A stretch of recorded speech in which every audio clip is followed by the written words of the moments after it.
Excellency Oba Kyagulanyi Ssentamu President wa Uganda omulonde avuddeyo n'asekera mwami Museveni n'amukeneka n'okumukeneka n'amugamba tojja kusobola ku lwaki bwe twogera ssaawa eno gavumenti y'abamunya mu nsiko eya mwami Museveni yakoze road block buli kkubo eriyingira erya main n'obutini obufuluma bwonna nga buli mmotoka eyingira bagikebera mu buutu wansi w'emmotoka mu SC mu firimbi mu engine mbu bali mu kunoonya His Excellency Oba Kyagulanyi Ssentamu mbu waliwo eyababiddeko n'abagamba nti mu bbanga eritali eggere His Excellency Oba Kyagulanyi Ssentamu agenda kuyigira mu kibuga Kampala kati buli mmotoka eyingira bagikebera n'efuluma bagikebera wabula ate webigudde mu matu ga His Excellency Oba Kyagulanyi Ssentamu abasekeredde n'abagamba nti yali amanyi nti ebbanga lye baamala mu nsiko bayiga obukodyo be basobola okuyitamu okubanga bakwata omuntu gwe banoonya naye ate kyewuunyisa okubanga tewayi kye baayigayo nti bo balowooza musiru nnyo okuyingirira mu mmotoka mu road block ezo zaalaba buli kaseera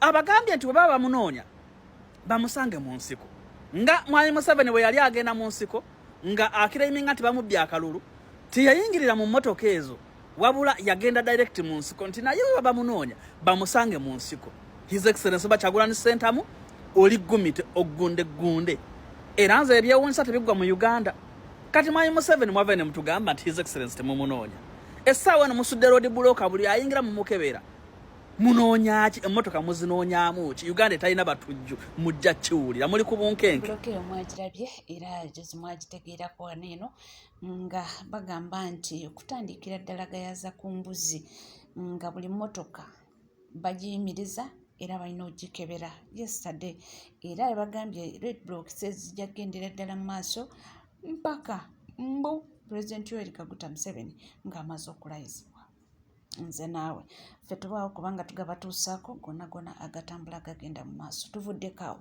tugende ku tteeka lye baayise etteeka lya lumu lye baleese engeri gye banaalondangamu leader of opposition mu parliament bibi abamu bagamba nti kituufu nnyo kisaanidde abamu bagamba nti nedda bago lyokulonda leader of opposition balireese lyebasembayo teesaako ne mugenda kulaba abafuluma parliament we balina emitima emibi bonna bagenda kulonda ate era njala kubuulira n'akasente awe ke kasimu ke bagenda ofuna akabasibula mu parliament ebbago ly'ennongoosereza mu tteeka erifuga parliament eri administration of parliament amendment bill 2024 lyaleetebwa omubaka wa Mityana South Richard Lumo mu 2024 ng'ayagala wabeewo ennongoosereza ezikolebwa okusobozesa ababaka mu bibiina byonna ebigwa ku ludda olwabula gavumenti okwetaba mu kulonda akulira oludda luno muyite leader of opposition ng'agamba nti si kirungi ekibiina ekimu okutuula ne kibasalirawo omukulembeze waabwe mu parliament ebbago lino lyatunulwamu akakiiko ak'ebyamateeka nga kakubirizibwa omubaka wa Bukooli North Stephen Bakka Mugabi era ne kakola alipoota naye kitutte ebbanga ddene nga alipoota eno tereetebwa mu parliament okutuusa olwaleero ebbago ly'omubaka lumu lwe liteekeddwa ku lukangaga lw'ebinaateesebwako parliament bw'enaabezeemu okutuula olunaku lw'okuna wiiki eno kino kireesewo akasatiro mu babaka ab'ekibiina ky'NUP era Nampala w'oludda oluwabula gavumenti John Baptist Nambeshe azikubyemu bukiika n'awera nti bagenda kusimbira ebbago lino Nakakongo terize mu mutima mulungi ndi ligenda kuyamba oba kutereeza enonda y'abakulu oba abakulembeze ab'omupate lize nga litunulidde official opposition eya NUP agamba nti yafuuka omukulembeze w'oludda oluwabula gavumenti balonzi be bamusalawo kubanga be basalawo ekibiina ekikwata ekyokubiri mu kalulu olwo kyo ne kisalawo agenda okutuula mu kifo kino Nambeshe agamba nti kikyamu era kimenya mateeka abaka okutuula ne beerondera akulira oludda oluwabula gavumenti ng'ate eggwanga litambulira mu byobufuzi by'ebibiina ebingi ekyo kikyamu nnyo ekyo ate kijja kubanga kikontana ne semateeka kulokuba semateeka bw'ogenda mu Bill of Rights ekkiriza omuntu abeere ati liberty kwesalirawo kati nga article 23 ya personal liberty right to personal liberty naye waliyo article 29 ya freedom of expression assembly n'ebirala yeewuunya butya ababaka mu bibiina byagambye nti biri mu bufumbo ne NRM ate okukkirizibwa okutuula bakuba akalolo kwani agenda okulembera oludda oluwabula gavumenti awo oba owadde ekibiina ekiri mu buyinza kusalawo ani abeera leader of the opposition. Bwe basalawo nti ebibiina bino binnaffe biri mu opposition ate nga birimu ebisinga obungi bisinda mukwano ne NRM kati awo baba balinga indirectly bawadde NRM omukisa kutusalirawo. Omwogezi w'oludda oluwabuzi mu Paalamenti Helen Nakimule naye yeegase ku nnamba eky'okuwakanya ebbago lino lyagambye nti ligenderedde mu kunafuya ab'opozishoni. Agamba nti wandibaawo ekkobaane ery'okwagala okuba kakatika k'omuntu. Bwe baba nga bagamba nti bagenda kulonda loopu ne bashadow minisita banaabeerondera. So nze ndowooza kino kigezaako kuggyawo maanyi ga National Unity Platform. Naye ate tewali gavumenti mu nsi zaffe zino ezikyakulaakulana eteetaaga ludda luvuganya. Wabula bo ababaka abamu mu NRM bagamba nti ebbago lya lumo lirimu eggumba. Tekwandibadde mutawaana abakulembeze okulondebwa ne Paalamenti lwakubanga bali memba ba Paalamenti. Sipiika tumulonda tutya feba abasinga obungi mu Paalamenti aba NRM. Naye tetusalawo Paalamenti yonna eronda. Mu bbago lino lumu ayagala ekibiina ekisinga ababaka ku ludda oluwabula gavumenti kiweebwa omukisa okusindika amannya agasukka mulimu bo ababaka beerondere gwe baagala. Fred Kajube yakusakidde eggulire lino ku Rabukedde TV. Naawe ate ono yagambye nti etteeka eryo nti abantu abamu bagamba nti libi naye ono yagamba nti lijja kuyamba mbu ab'opposition bonna.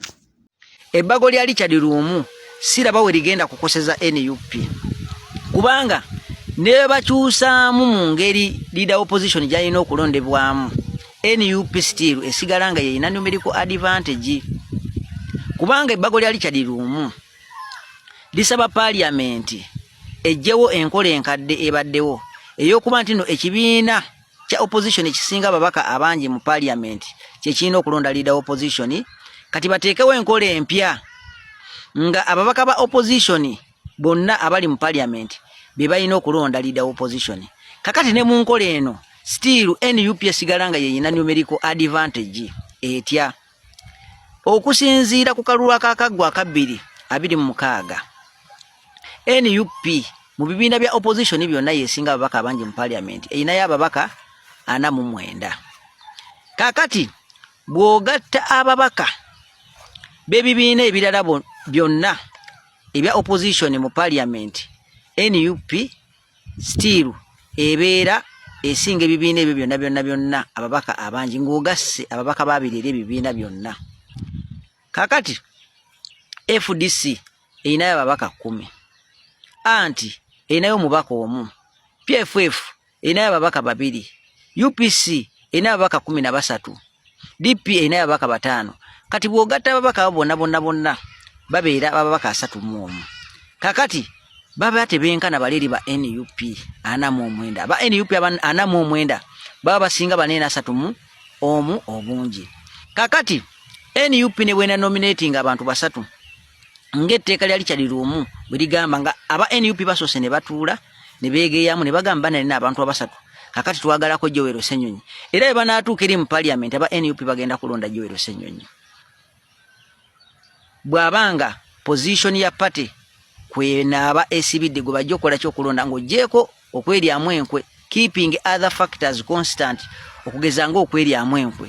So ne mu mbeera eno eya Richard Lumu NUP era yekifunamu eba ekyalina numerical advantage kubanga ababaka ba NUP abali mu Parliament basinga obungi ababaka b'ebibiina ebirala byonna ng'obagasse ebya opposition ebikiikirirwa mu Parliament. So NUP kino ekintu esigala ekyakikola ki ekyakifunamu era bwe baba nga bakireese kulembesa NUP nze siraba kigenda kulembeseza NUP kufuna leader opposition gwekola ki gweyagala ng'oggyeko okweryamu enkwe mbagambye. Tuvudde wetwogerera waliwo amawulire agayitiŋŋana nti omukyala Honorable Rose ono eyali awangudde entebe ya Masaka ate oluvannyuma Namere n'akoza olukujjukujju n'amuggyako obuwanguzi bwe mbu agenda kusinkana President Yoweri Kaguta Museveni ng'amusaba wa RDC. Nawulidde mbu n'ono omukyala Namere gwe yakuba akalulu mbw'ali mu lukuusikuusi lwa kunoonya President waffe amuwe ekifo ky'obwa RDC. Nnyabo tolinyayo, tolinyayo. mumala okugwa ne munonya president waffe nga mumaze okugwa wano nga mwalinga mumuwemula mumutyobola mu campaign zonna abantu abamukoledde ebirungi gye bali ku ground bamobilize benaremu abatuufu be basaana ebifo ebyo so simmwe ba political failures vayo ononya nki ku president waffe genda ononye president wo gyali mu nsiko ali mu kulya ffene noonya president wammwe mwegateko wagamba government ya Museveni mbi simanya mbatemu katirinde eyamwe entuufu wenajja ojja noonya obwala disi naye si mwene yaffe sigala mu kibiina kyo nyabo ekibiina kyo kiwunya wafuuse political failure kati ojjukira nti Museveni ye president tuli mwali temumujjukira nga Kyagulanyi gwe muyita president mwe mumala okugwa ne munoonya president waffe mukomye akamanyiro tukakooye we bakuwa ofisi y'obwala disi lwe lunaku lw'engendo va mwenaalemu tosobola kugifuna sigala mu kibiina kyo gumira wooli ekirungi okadiye lera abazzukulu bo byobufuzi byesonyiwa batuwulira byambu tetumanyi oba bituufu oba nedda era nabaddekawo nempulira omukulu Calvin Kayanja ng'ayogera ku nsonga y'emu era mu bigambo byagambye nti covid test yakoze yaki kubanga covid test eyo ekolwa abantu abaagala kufuluma eggwanga oba abagenda kusinkana mukulembeze bwe baakuba akalulu e Masaka ne wiigi n'ekwata ettaka yaddukidde wa President Museveni era bw'aba awakanya ebigambo bino njagala aveeyo annyonnyole ensi kyekyamukozesa covid ng'ennaku z'omwezi 3 muli mu opposition naye ate mulya mwenaalemu mulekeraawo okumalira abantu obudde osaba bwala disi n'enkalu baakuwadde abaana b'abantu bafa abavuma bafuutu sooja ababonaabona bwe mwekweka eno bwe muzirya bwe mudde eno ebyo tetubyagala era tetugenda kubikkiriza President Museveni kaanaakola ensobi n'akuwa obwala disi nga bwe wabusabye office tugenda gikumako omuliro mulekeraawo okulowooza nti ffe tujja kubeera mwenaalemu mwe mudde eri mubuzeebuze abantu mujje mwenjooyinge bye tulwaniridde ekyo tekigenda kusoboka njagala obeere n'ekiswalo kyo nga bwe wakunga abantu nti baakubba mu kalulu simanyi kooti yagaba obuwagizi bwo ne bagaana kubanga tolina buwagizi Masaka wakoowoola abantu n'oteekawo n'obubinja obwekalakaasa ne bukujeemera kubanga mu butuufu tolina kalulu konna Masaka njagala oveeyo nnyonnyola abantu bwe tewalabye President Museveni ate nkubuulira eno vidiyo esoose ku 10 kye ngenda okuteera wano obwala DC bwe wasabye n'enkalu ze baakuwadde oyina kuzirya ng'odduse mu ggwanga lino mulekerawo okubuzaabuza abantu oli eno liriddawa ekiro musiba wa President Museveni emisana ne mudda mu bantu ne mubakozesa ensobi ne mubavumya abaana b'abendi ne babatta ne bagenda mu makomera nga mu ebisawo n'ebisawo bya sente mubijja mu State House ke banaageza ne bakuwa obwala DC nga bwe nakirabye ne babukusimba bwe bati fe abavubuka b'enaalemu abakoze ekyamaanyi okulaba nti gavumenti yeeno ebeera n'emirembe n'obuwagizi mu bantu tugenda kugikumako omuliro mulekeraawo okujja mu bye tulwaniridde mmwe ne mufuna nga mubadde mu nuupu mulekeraawo okugenda wa President Museveni ne mujjayo essente ne mulimbalimba abantu nti muli opposition nga temubanga wano weesiba ku mukazi nti yakubba akalulu yakakubba luddawa nga n'abaakulonda bennyini baagamba nti omukazi ono yajjawo akalulu e Masaka gwe tutalabangako akalulu kaakulema okunoonya kaakulema okusaba abantu wakawangulirawa ewa President Museveni nno wagenze tulaba era nkukakasa bukakasa kaanaageza n'akuwa obwala DC woofiisi weenaaba eri tugenda gikumako omuliro naye vidiyo eno mugimuwe mumuge nti abavubuka b'enaalemu nkoba za mbogo banyiivu ab'opposition basula buwo emisana ne badda mu bantu ne babalimbalimba ne bakutula ddiru ne bagenda mu ndagaano ne basaba obwala DC n'obawa ne ku nkalu nga bwe balimbalimba abantu nti tebali ku saidiyo nga ffe abali ku saidiyo tubadde wano ebbanga eddene tetulina kantu mwenaalemu vidiyo mugimuwe tuli bakambwe ate nnaku olwaleero Honorable Mwanga Kivumbi aleeteddwa mu kkooti nga bulijjo era abantu babaddewo nnyo okubanga bamulaga solidarity abantu be Butambala tebamulekeredde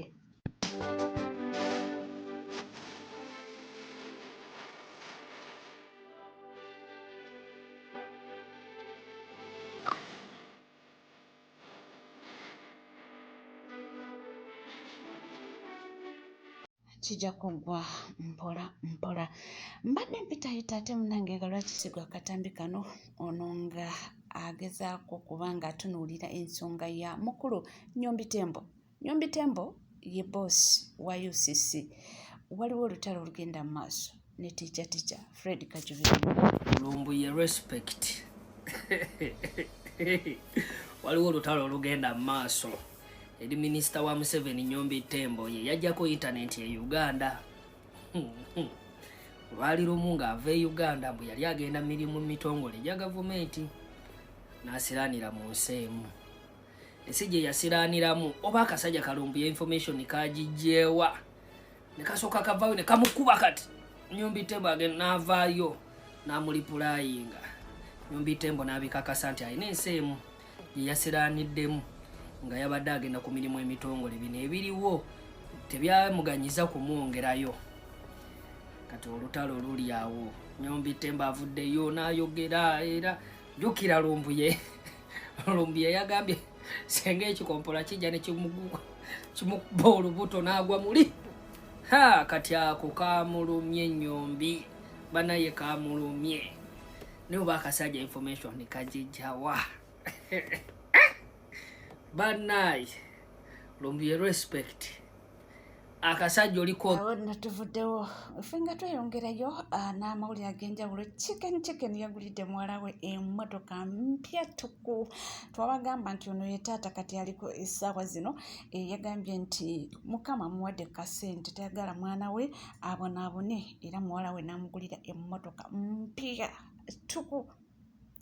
Naye nga tuvuddeko awo waliwo olutalo olugenda mu maaso, olutalo lwa Kibirige afuuse Kibirige era oyita eno Kibirige oyita eri Kibirige gwe bibino. Nabadde saagala kuyingira mu lutalo lwa Kibirige luno naye sooka owulire. Mukwano mbadde nkusaba toddamu kuyita bakasitoma bange bamalaaya. Wali mukazi ategeera nawe aswa kujjamu ebyo byakwewummula. Wumula abeera malaaya.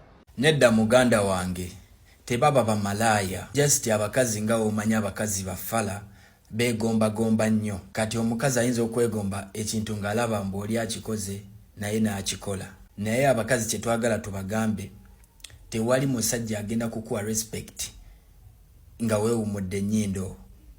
Ennyindo tekikufuula mbu oli beautiful. Nedda ekikufuula ku respectinga mubiri gwo na kwongera ku bwongo. Alvin Fresheke eyanga Bafana. Tekawo navuddeyo n'agamba nti waliwo olwotuuka n'olowooza n'owulira ng'amaanyi gakuggweddemu. Bino byonna yogedde okusinziira ku mwana mulenzi Mubiruvian eyavudde mu bulamu bw'ensi eno era nga yali Canada gye baakamutemera ne bamugamba nti munnange obuzaayo myezi bwezi nono n'omwezi teguwedde musajja wattu bw'atyo yavudde mu bulamu bw'ensi eno. Mu butuufu eriyo ebintu by'olaba n'amaanyi agakola ne gakuggwa era mwe batiimu neerumya seeriisa seesanyusa sambala bulungi kubanga nkolerera future. Osobola okuba nga tokimanyi nenga future yo gy'olimu yeeyo. Omanyi balina ekigambo kye baakola ekyo future. Abantu abasinga tetukimanyi nti future gye baakugamba ng'edde kati gy'olimu oli mu future. Badde ngoberera story y'omusajja ono abadde akolera mu Canada.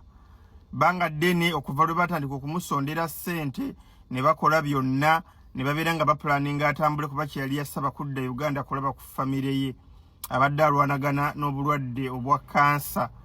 Kati bwe yabitegeera nti akatajja kuwona n'agamba kyasinga okulubirirwa kuddayo kakolaba ku famire ye. Era abantu ne bamusondera ssente zaali 10,000 eza dola ze zaali zeetaagisa. Maama nalabye amawulire ng'afudde. Kitalo nnyo. Mukama Katonda agumye famire ye. Mukama Katonda agumye abantu be. Katonda abagumye.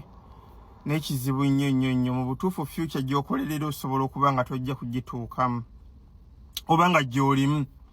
N'osanga omuntu myaka 35 myaka 4 naye nga gankolerera future eriwa. Weerumya olya bubi oyambala bubi oterekera abaana oli ku plan kinti future gy'obudgetingiro ojja kugibeera namu. Kama Katonda atugumye ne bannaye value y'obulamu naye oluusi kubula. oli ku NCK TV teweerabira kubanga osubscribinga ringinga that notification bell sharinga likinga ebisigadde bitereeva mwoleja kubanga nga kuwerenja kubanga nga kutuusaako nawole wona wosinzidde tula butuzikalira nywera buli kiwetaaga okubanga omanya wano wokka tujja kubanga kala naffe tofa